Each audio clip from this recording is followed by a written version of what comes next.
Our next DevOps stalwart leads the application security program out of Hyderabad in his role as the Vice President of Wells Fargo India and Philippines. He is a thought leader in application security and is bestowed with several certifications, including the CISSP, CISM, CSSLP, and many, many more. In his 30 plus years of experience that spans across finance, manufacturing, and utilities sectors, he is a proponent of risk based incremental security using DevSecOps process. And he joins us now to shed some light on grading the security of your CI CD pipeline.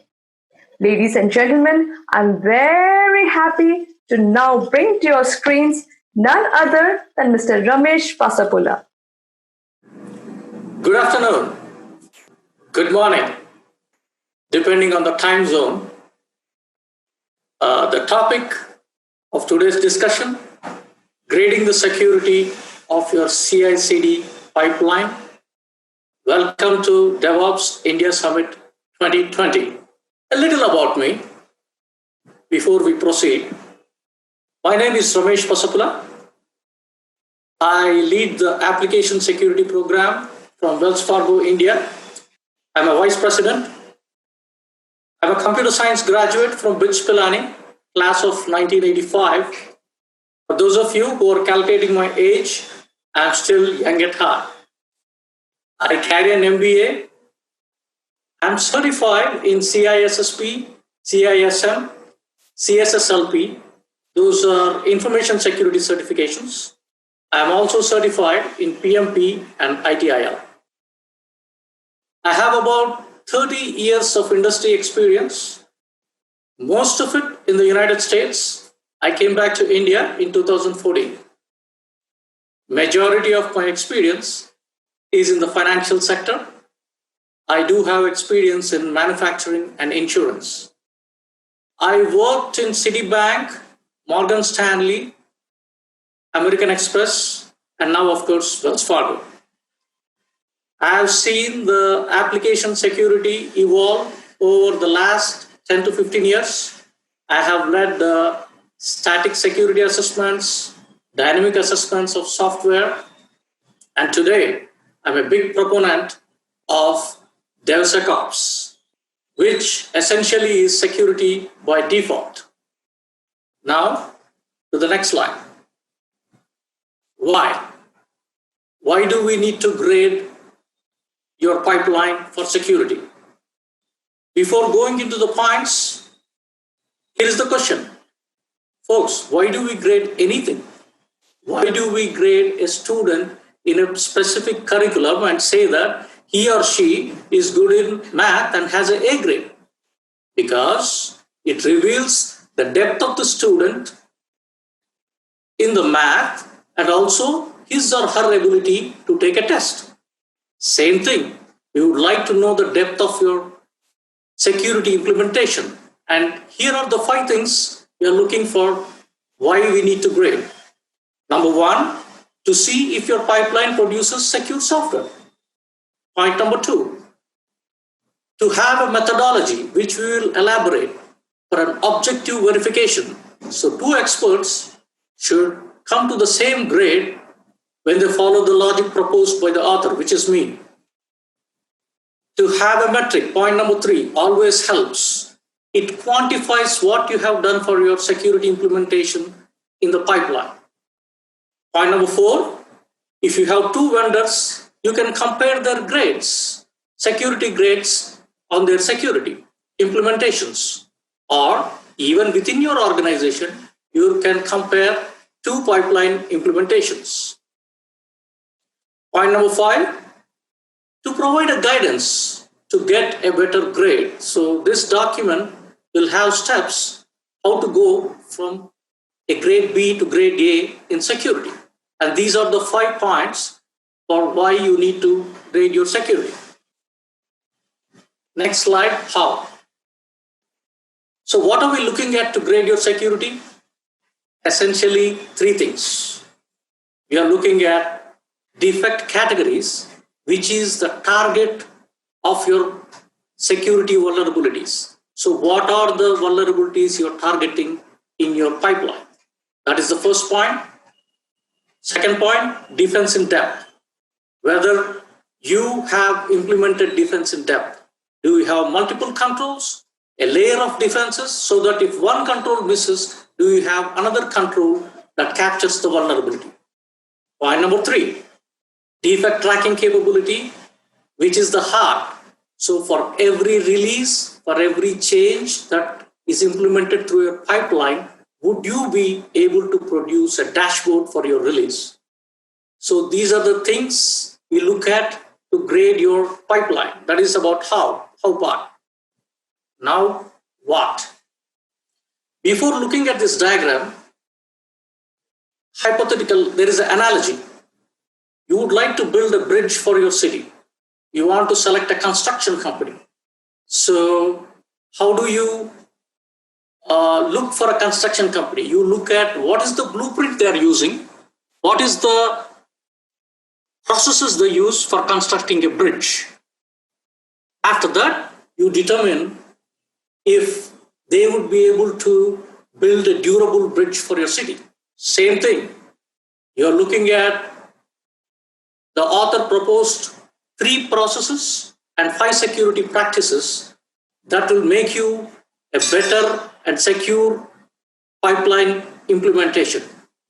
Process number 1, defect category list. So these are nothing but your published vulnerabilities. List what you're targeting through your security practices. We'll elaborate in the coming slides. Process number 2, security defect map, which maps every vulnerability, every defect that is identified by several tools to a common category. Process number 3, defect tracking. So do you have an implementation that has connections and provide an integrated view of your defects for every release, for every change of your software? Coming to the security practices, first, threat modeling. Threat modeling is looking at your structural deficiencies for security vulnerabilities. You look at the architecture. Practice number 2, security peer review, which is nothing but a maker checker, and you're looking for things like sensitive information in your comments. We will elaborate going forward.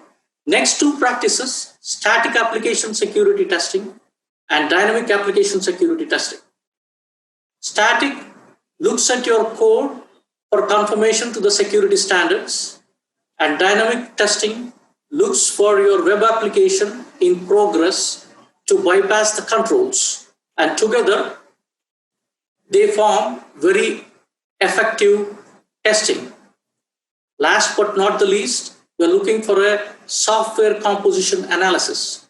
So if your software uses third-party components, if the components are identified as vulnerable by the industry databases, then your software becomes vulnerable. So this is the blueprint you're looking for to grade your pipeline. Next, grading mechanism. Let me take a moment. Very important. So if you are building a house close to the ocean, you need to build a house at a good altitude.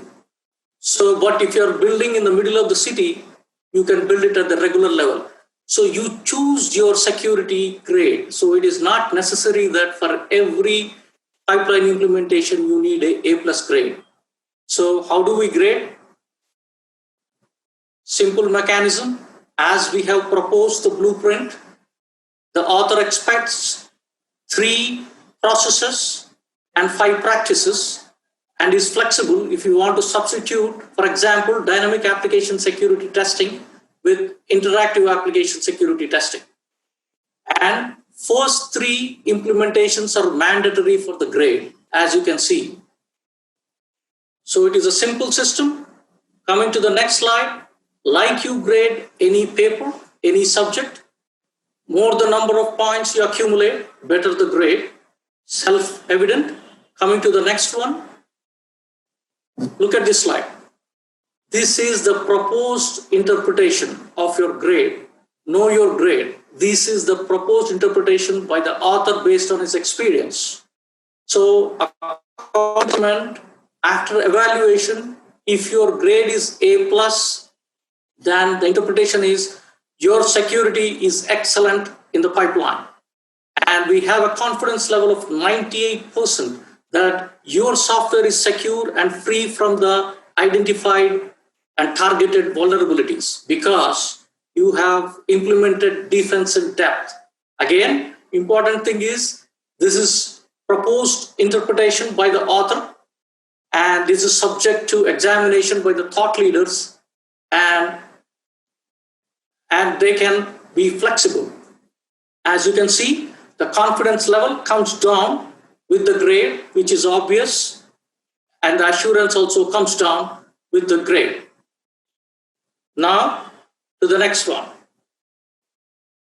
The first process, defect category list. What is this? Basically, you're identifying your target. To take an analogy, let's say you're taking a picture of a tree, right? Are you aiming at the tree? Are you aiming at the branch? Or are you taking a shot at the leaves?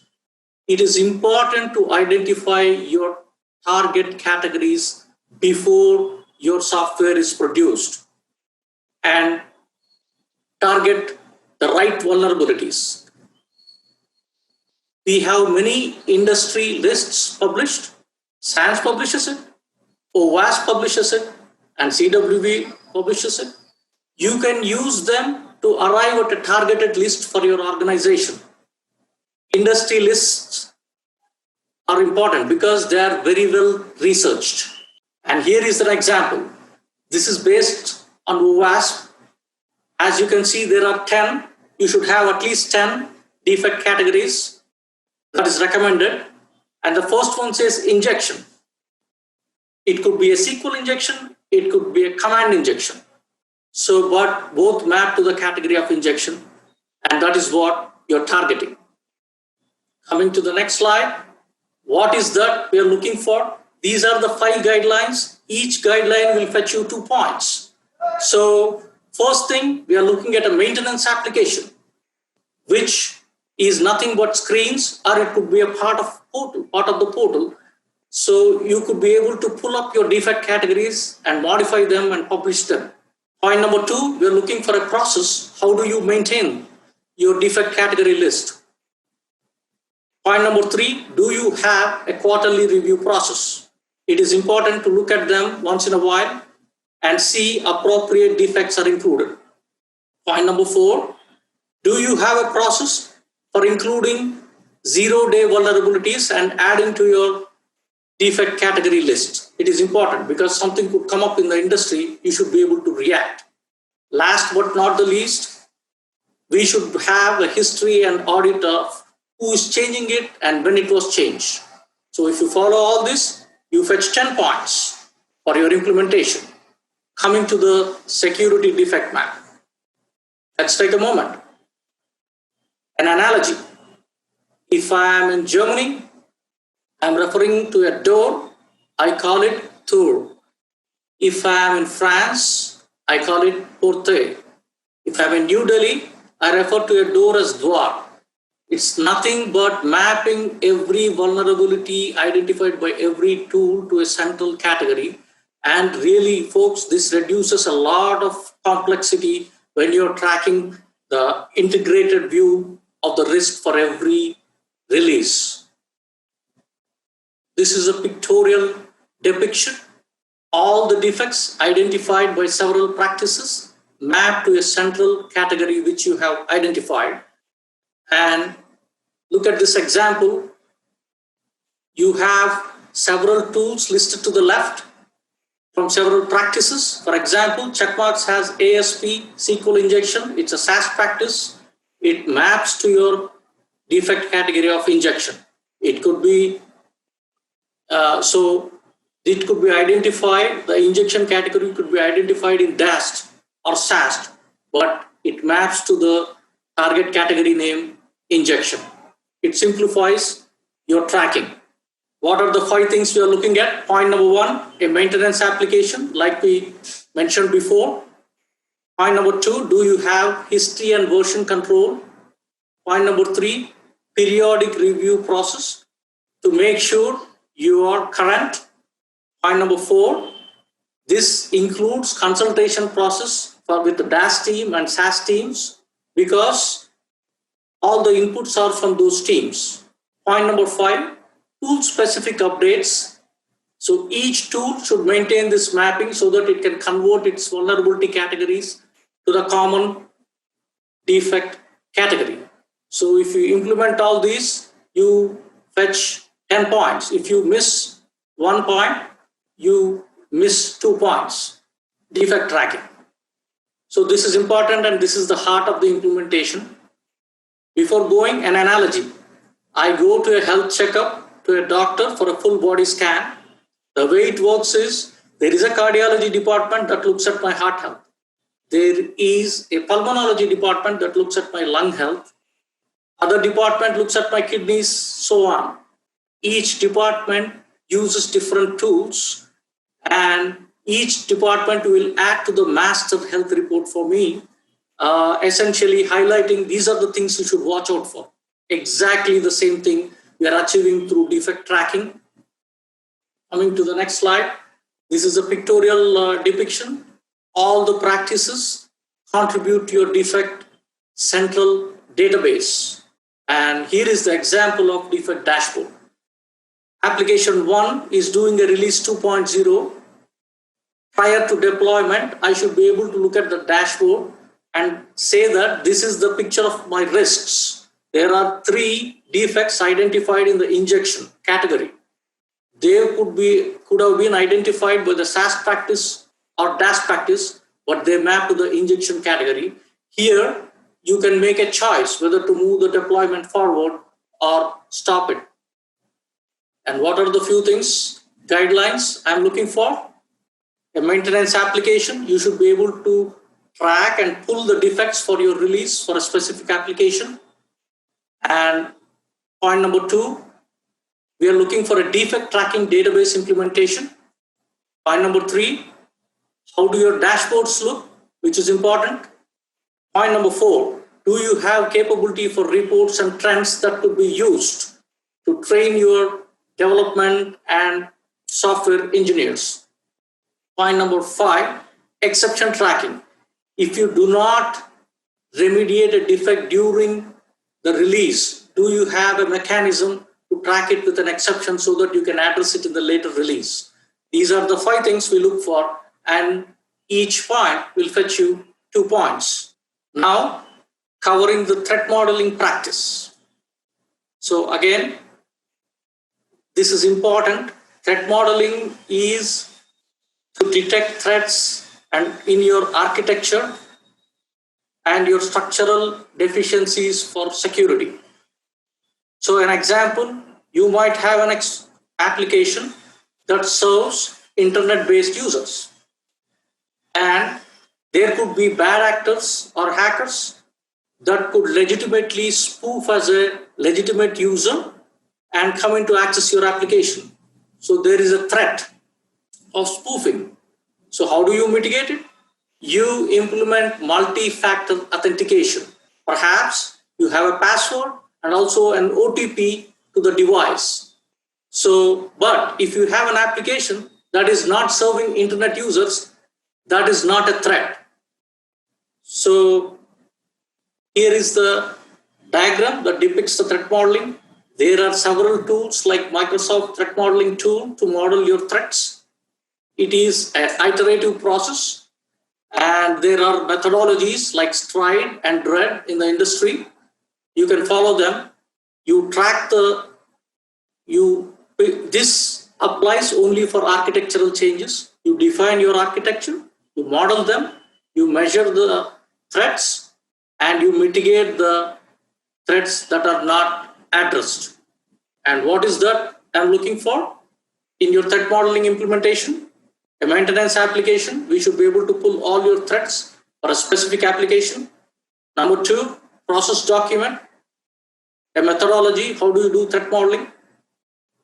Point number three, system of record. So we are looking for all your threat models to be stored in a database. Point number four, application threat database. Threat model is a file. There should be a database system that should extract or parse threats from your text files or XML files.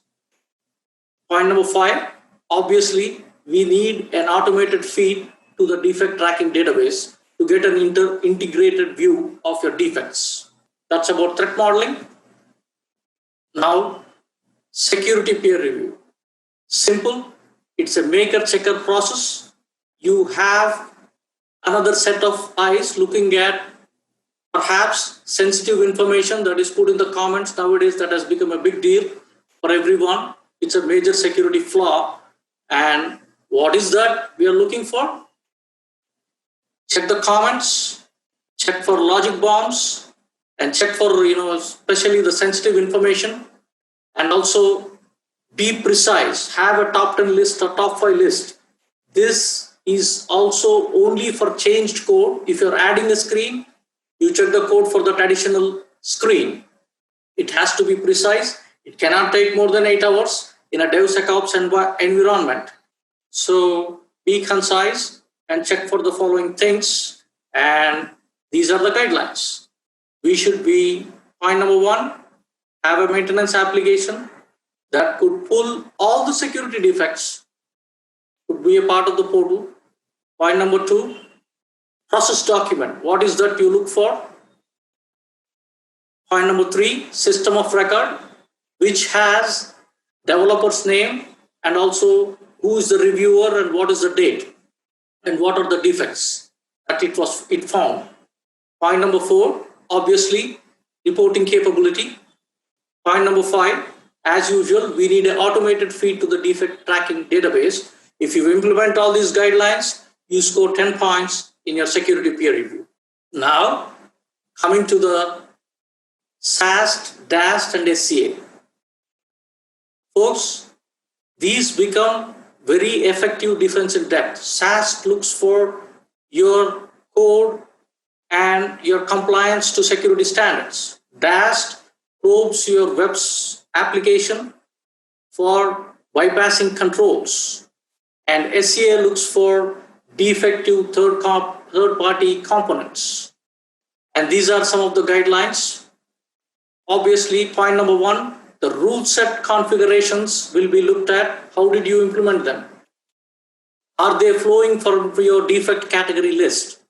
Point number two, what is your process? SAST and DAST tools are prone for false positives. Do you have a maker checker? Otherwise, a developer can mark majority of the issues as false positives. So do you have, for example, an expert checking whether they're marked correctly? Point number three, are you using the security defect map to translate whatever you found to a central category?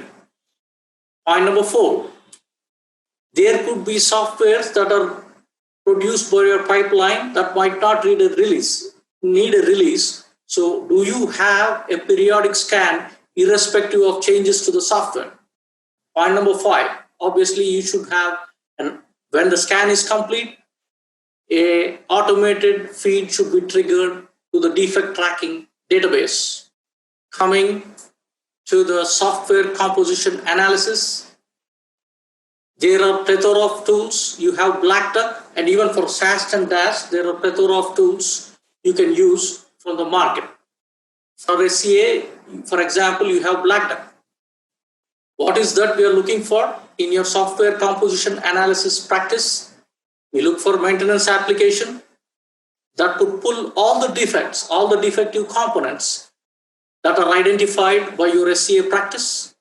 Point number two, do you have a master component repository so that when a developer starts development, he can use the components from this clean repository like Artifactory? Point number three, what is your application component database? So for every application, you should have a list of components. And Black Duck has its implementation. Point number 4, again, if there are dormant applications that your pipeline has produced but has not gone through a change, you should have biannual review at least to check whether industry has identified vulnerabilities in the components used.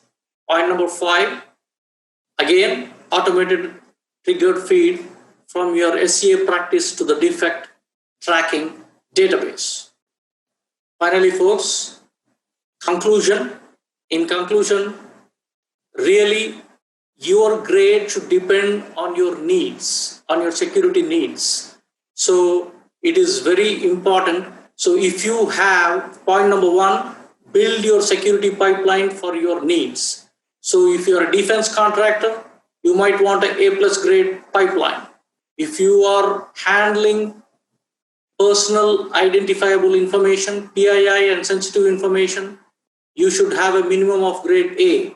But if you're handling public information, then you might settle for a grade B. So it is really important. Security is always a balance between security, cost of security, and your objectives, and of course, ease of use. Always balance your needs, and you do not need to go for A+. Always, even in your own organization, you might have 2 or 3 pipelines, one for high risk applications and second one for low risk applications. Point number 2, know your security grade. So you know your implementation so that it is evident that you produce so and so secure software and it is evident for your stakeholders. Point number 3, as you have seen, defense in depth always works and it will get you a better grade. Point number 4, use automation, and here we are specifically looking for all the practices and the tools are feeding the defect tracking database in a concerted way to provide you dashboards. And last but not the least, I could be reached on LinkedIn, Ramesh Pasapula, and Twitter.